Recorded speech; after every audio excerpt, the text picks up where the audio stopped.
പ്രവാസി മലയാളിയിലേക്ക് ഏവർക്കും സ്വാഗതം. ജോലിക്കിടയിൽ ഇങ്ങനെയൊക്കെ ചെയ്യാമോ? ഇത് സ്വന്തം നാടെന്ന് കരുതിയോ എന്ന ചോദ്യങ്ങൾ ഈ പ്രവാസിയുടെ മുഖത്ത് നോക്കി ചോദിക്കേണ്ടി വരും.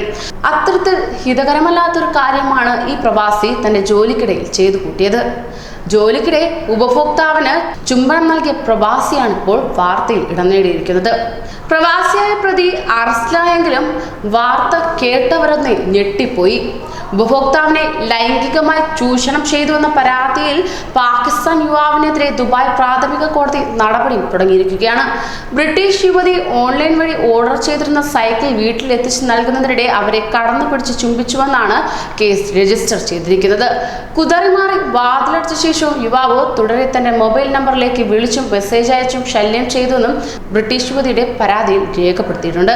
പരാതിയെ തുടർന്ന് യുവാവിനെ കസ്റ്റഡിയിലെടുത്തിരുന്നു. വാട്സാപ്പിൽ മെസ്സേജ് അയച്ച കാര്യം പിന്നീട് ഡിലീറ്റ് ചെയ്തതും ഇയാൾ പോലീസിനോട് സമ്മതിക്കുകയുണ്ടായി. എന്നാൽ യുവതിയെ കടന്നാക്രമിച്ച കാര്യം കോടതി നിഷേധിക്കുകയാണ് ഉണ്ടായത്. കേസിൽ ഫെബ്രുവരി 16 കോടതി വിധി പറയുമെന്നാണ് ലഭ്യമാകുന്ന വിവരം. എന്തായാലും തക്കതായ ശിക്ഷ പ്രതിക്ക് കിട്ടുമെന്ന കാര്യത്തിൽ സംശയമില്ല. കാരണം ഇത് ദുബായാണ്.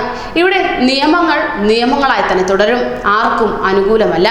ശിക്ഷ നടപ്പാക്കുന്നതിൽ കൃത്യത കാണിക്കുന്ന ദുബായ് കോടതി ഇതിലും കൃത്യമായ നടപടി തന്നെ സ്വീകരിക്കുമെന്നാണ് ഏവരും പ്രതീക്ഷിക്കുന്നത്. കൂടുതൽ പ്രവാസി വാർത്തകൾക്കായി ഈ ചാനൽ സബ്സ്ക്രൈബ് ചെയ്യൂ.